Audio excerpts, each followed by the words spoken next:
Hello friends, I'm Kerry Pharr. Welcome to In Your Corner. You know, about 10 years ago, I was getting ready to teach a Sunday school lesson, and I was going to teach out of a quarterly.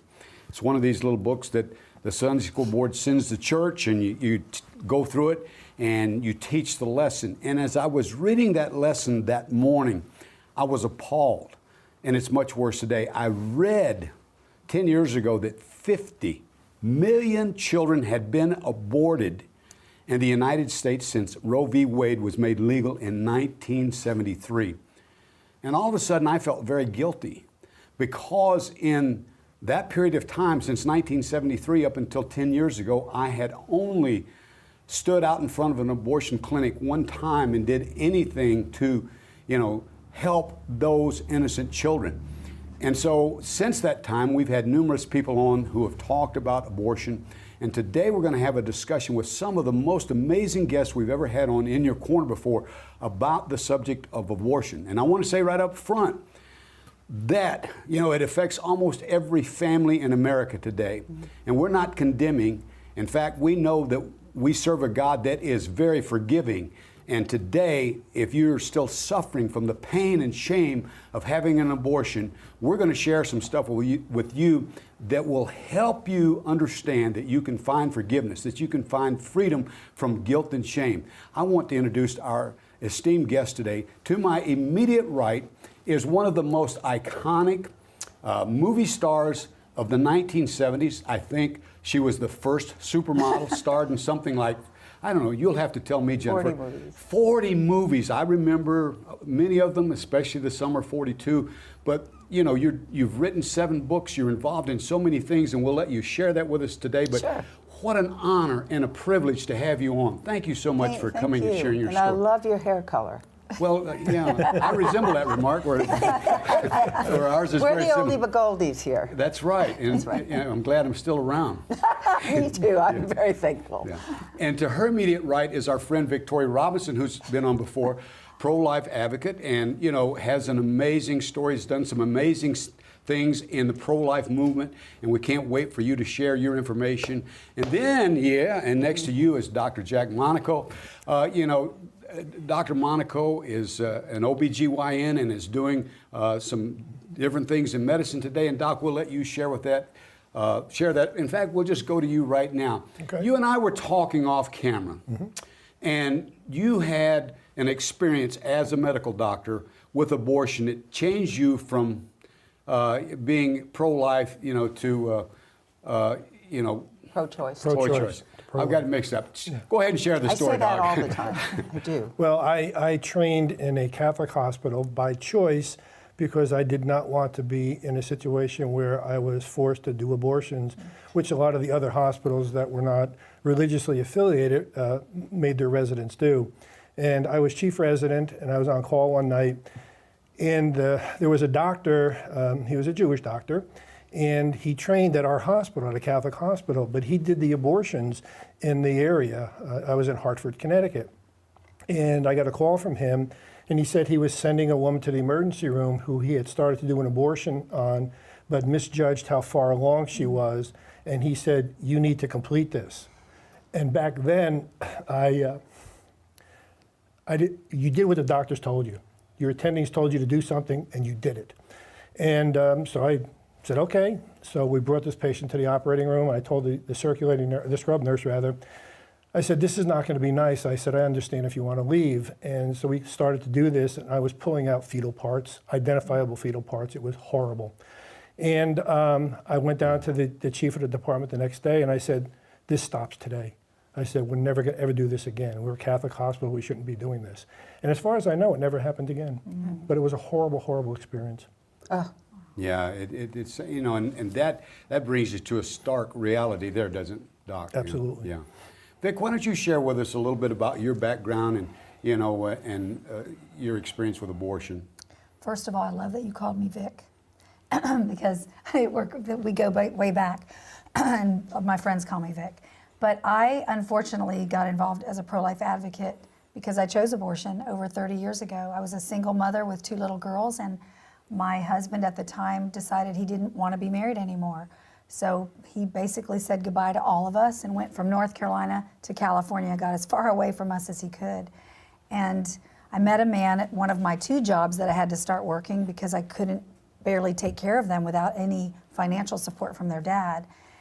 And I fell madly in love. My self-esteem was shot, you know, which happens to women when your husband says, I don't want to be with you anymore. And all of those things you can imagine, I felt. So when this man came along and said everything I needed to hear, I got involved with him, and 9 months later I was pregnant. I was a single mother, already struggling, and the abortion clinic that I called in Charlotte, North Carolina, talked me into believing there was nothing there but a blob of tissue and a clump of cells because I was early in the pregnancy. And she actually said to me, after I shared my story with my husband leaving and struggling with 2 little girls, she said, you'd be really selfish as a mom to do this to your daughters. And this is the best choice for all of you. And we can take care of this right away. You can leave here and never think of it again. And our government would not allow this to be legal if it could harm you in any way. And she lied to my face. Everything she said was a lie.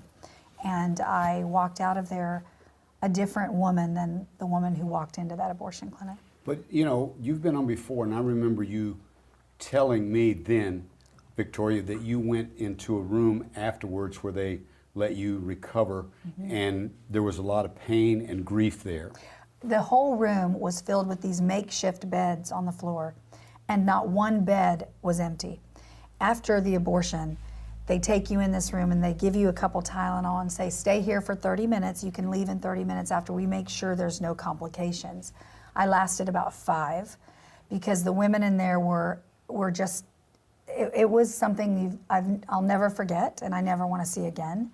They were bent over, they were crying, they were screaming, looked like they were in shock, and I grabbed my things and got out. So yeah, it's a, as I said, a sight and sound I'll never forget.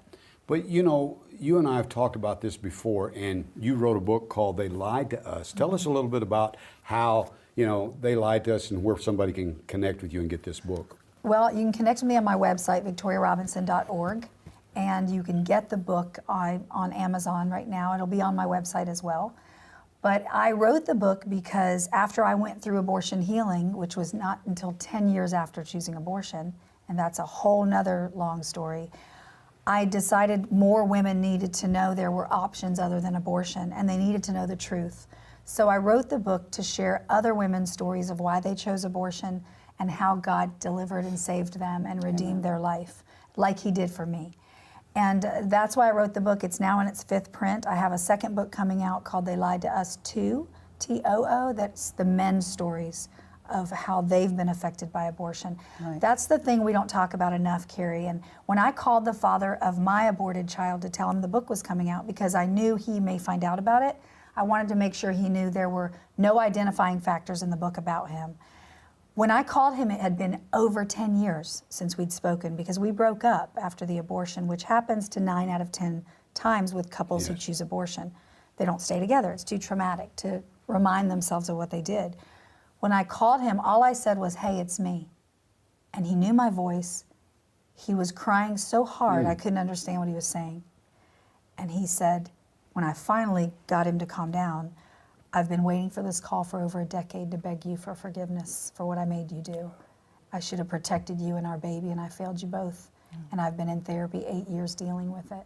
So it not only harms the woman, and obviously the child's gone, but it affects the man as well. Absolutely. Up to that point, Kerry, though, I believed the lies that the abortion industry tells women and the media says, which is, it's not your place. You sit down and shut up, mister. It's not your body. And it's not her body either. So there's a scientific fact everyone should know, is the baby is both of those parents' body. So what I found out in that phone call, number one, was how affected he had been all these years, then I didn't realize that.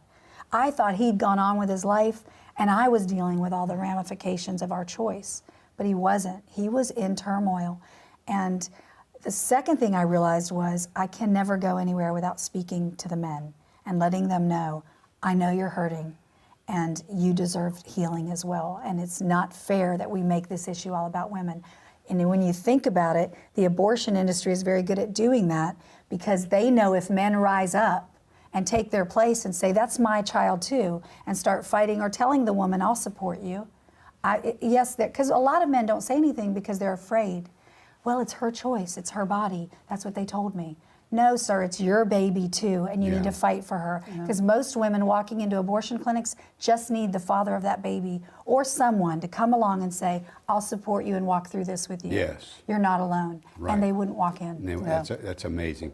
And Jennifer, Victoria mentioned something very interesting, healing. And I know that you're involved in works of healing today, and you were such a gigantic movie star and model. And today tell us what you're doing today to offer healing, but give us, your connection to abortion as well.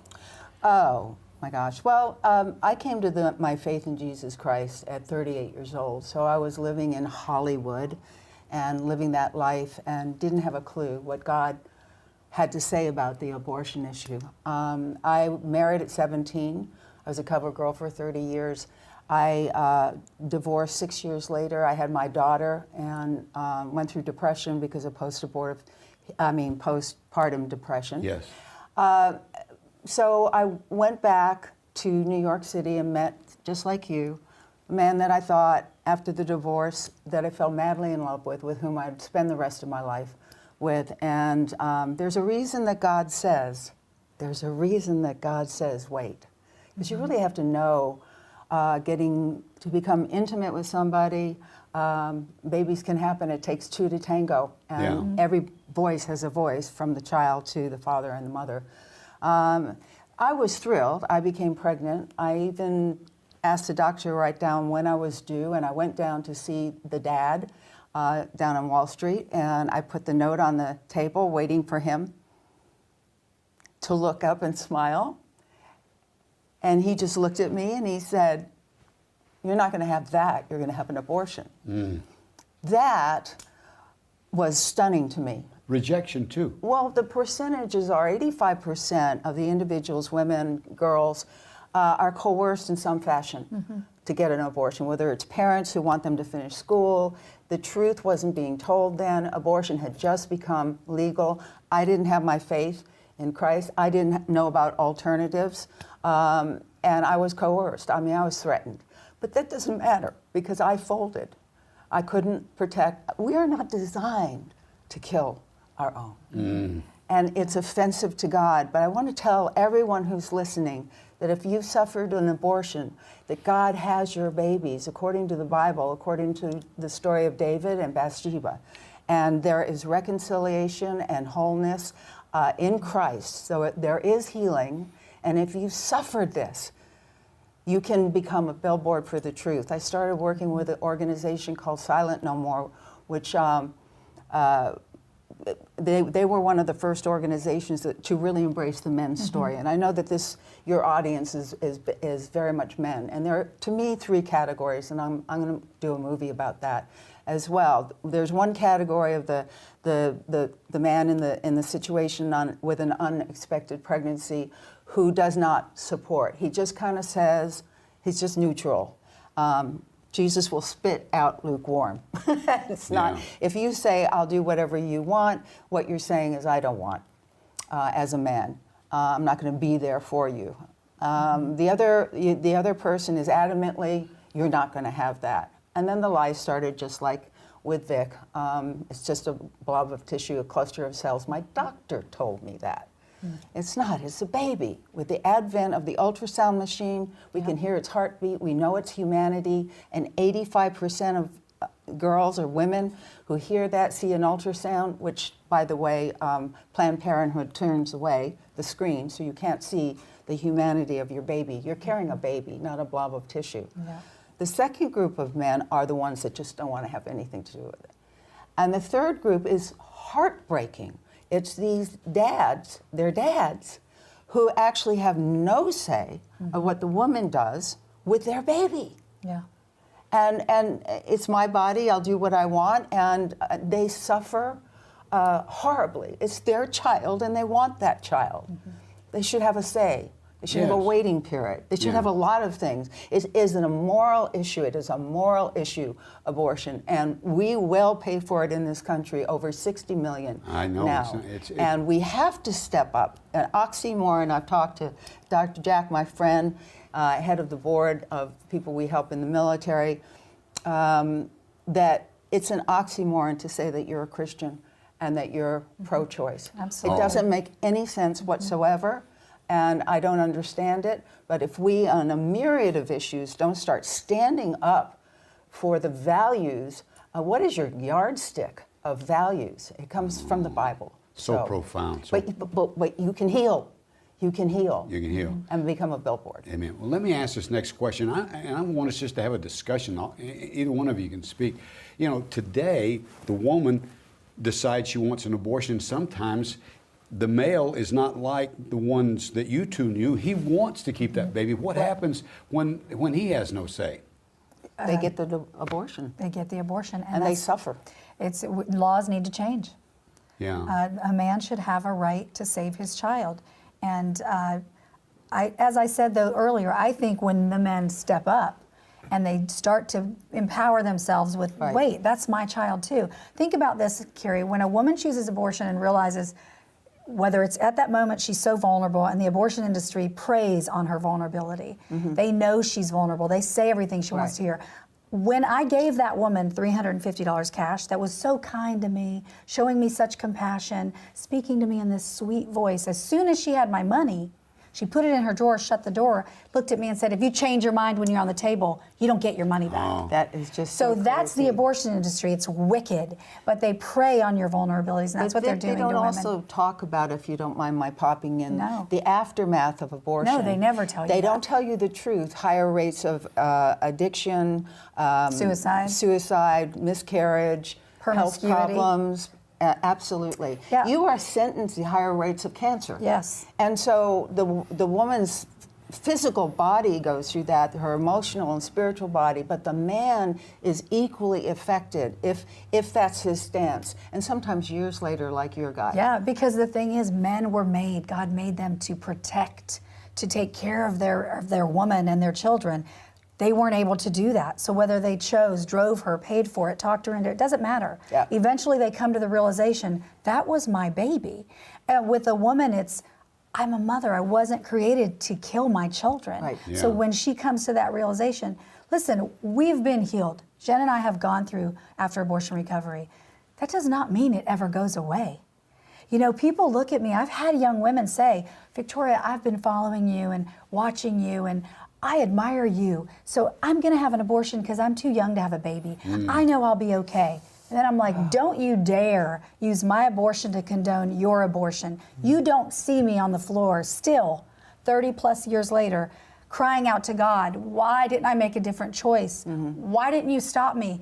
And I have those moments still. It never goes away. You But just he live forgives with you. it. You receive. 100%. You know what it is, Vic? It's pride. If you don't receive the forgiveness of Jesus in all the other places of your life, but you don't receive it in abortion, as I did, it took me 10 years. I thought the heinous act that I had allowed in my life was bigger than what Jesus did on the cross. Yes. And it's not bigger than what Jesus did on Amen. the cross. It's not. There is forgiveness for abortion, and it's imperative that people know, because then they can be a true voice for the children. Kerry, I was one of those 3 men. Yeah. Okay, when I was in my training, I was going through a divorce, and my girlfriend got pregnant. She ended up being my wife, and she's the mother of 2 of my children. We're no longer married, but nevertheless, she got pregnant, and all I thought about, I'm not divorced, I have a career in front of me, what's it gonna look like? And so I'm at a Catholic hospital, you know, and all this. So I told her, I said, I'll do whatever you want to do. If you want to go, that's your choice. But I was secretly hoping that she would go, and she did. Okay, I was not with her. And I think that affected our marriage for the 25 years that we were together. And the doctor that did the abortion is the same doctor that I was talking about that sent that patient into the emergency room. Same doctor, okay? Jack, I didn't know that. Well, Wow. And you had an experience because you were pro-choice and something caused you to become pro-life. Well, I did. And he told me, he said she was bleeding. He said, I think she was going to miscarry anyhow. I think he may have just said that to ease my pain. But I was raised Catholic and I was pro-choice because I didn't really understand what that meant. And being a gynecologist, I was a proponent for women's rights. So this patient comes into the office and says to me, doctor, are you pro-choice or are you pro-abortion? I said, well, I'm pro-choice. She said, then you're pro-abortion. I said, no, I'm not. I believe a woman has the right to choose. Right. She said, well, her choices are birth or abortion, so therefore you're pro-abortion. And we bantered back and forth for a couple of minutes, and then finally I stopped and I looked at her and I said, you're right. I am pro-abortion. And from that moment on, I became pro-life. Wow. I said, there is no choice other than abortion. And it's never too late either. My parents, I went to my parents and they told me the best they knew that I could always have another child. But in their 80s, I wrote a post-abortive healing section and asked my dad to translate it. And in their 80s, they had to read the book, get a translation Bible and all of that, and announced to me that they now were pro-life at 80 years old. So it's never too late. Yeah. There's always the option of adoption. There are huge amounts of organizations around that can help you through this period of time. But really think it through. I seriously think there should be a waiting period. Oh, for sure. You know, that is enforced. They make you wait for a license. Yeah, everything Come else. on. Well, you know, we've got a little over 3 minutes left. Let's focus on in the time that we have left. You know how many people out here hurting, you know, because of the pain and grief and shame of an abortion. What would you say to them? I'd like to say something to the pastors. Oh, good. Ooh, nice. So I want to go there. They can go somewhere else because the church is failing their congregants who are sitting in their churches because 1 out of 3 people has had an abortion in this country. And when they don't hear their own pastors addressing this issue from the pulpit, they're sitting there in their grief and their shame and their guilt, and they are reiterating to their congregants, to those people sitting there, yeah, see, even my pastor won't even talk about it. That's how bad it is. That's because he knows God won't forgive me for that one thing. So I want to say to pastors, I challenge you to, I won't say what I want to say, but I challenge you to start doing what God's called you to do, which is speak the truth. And you need to be speaking about abortion from your pulpits. You want them to be bold and stand up for the... If you're, and I have pastors say to me, Kerry, when I ask them, hey, let me come speak to you in your church. Well, Victoria, we don't have that issue here. Yeah. Some of our people here are pro-choice. I don't want to offend anybody. It is time to offend somebody, Yes. okay? And when you do it in the right way, especially about this issue, God will honor you for it. And the congregants will be happy you did it. Yeah. Because Yeah, when I yeah. am invited to churches, they're coming to me and saying, I can't believe my pastor finally brought this issue up. I've had an abortion. How can I get help? And you only have to tell one person. I'll stay on that theme, that it has to be addressed, it has to be spoken of, and it has to be understood. And I had the great pleasure of speaking with Women of Faith on the road. And they're a great organization, and they actually said to me when I was preparing my speech, don't bring up your abortion. We want the women happy. We don't want to shame anyone or do anything. I said I have to, or it's my story, it's part of my story, a big part. And so I did very quickly. You have a little period of time, and the women lined up, and they had 70 years old. I'm 73 years old. I can't imagine not dealing with that issue, and lined up in tears saying, no one's ever talked about it. Yeah. I need to tell, I've never told anyone. I said, now you can heal. Yeah. Kerry, to You have to Vic's admit. point, Yeah. if the pastors don't do it, God will. Yeah. That doctor They that I was might be judging our that land now doctor that because I was of it. telling you about. Of course. There was Yeah. another abortionist at the University of Connecticut. Both of those doctors have suffered severe strokes. Okay. The doctor that I knew, as far as I know, if he's still alive, he's in a wheelchair and he's non-functional. And the doctor at the other hospital is also suffered a stroke. So God will do it if the pastors don't. Yeah. I think the pastors have to do it, but the doctors also have to do it. Yeah, we And- have to stand and have to take a stand. Yes. Unfortunately, my dear friends, we're out of time. Thank you so very much for sharing your story and standing up for life. And friends, I want to say to you that if you're feeling the guilt and shame of whatever, abortion, murder, whatever it is, God can forgive you, cleanse you, save your soul. The Apostle Paul was named Saul before he became a Christian. And he was arresting and having Christians murdered. This man was a murderer. And God struck him down on the road to Damascus and said, "Why are you persecuting me?" And Saul said, "Who art thou, Lord?"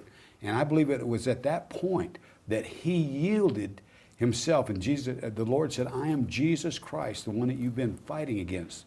And at that point, Paul gave his life to Jesus Christ and won half of the known world to Christianity in those days, and wrote about half of the New Testament. So if God would forgive him and forgive these, he'll forgive you.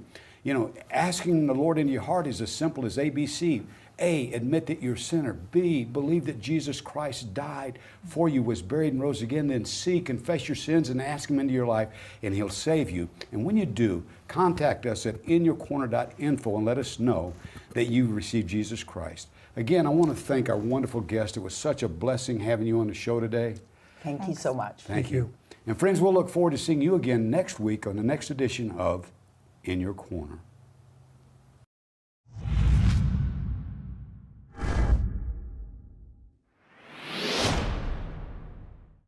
Friends, thank you for watching the program today. Recently I was in a small town in Tennessee, and in this town, they have a drug plague.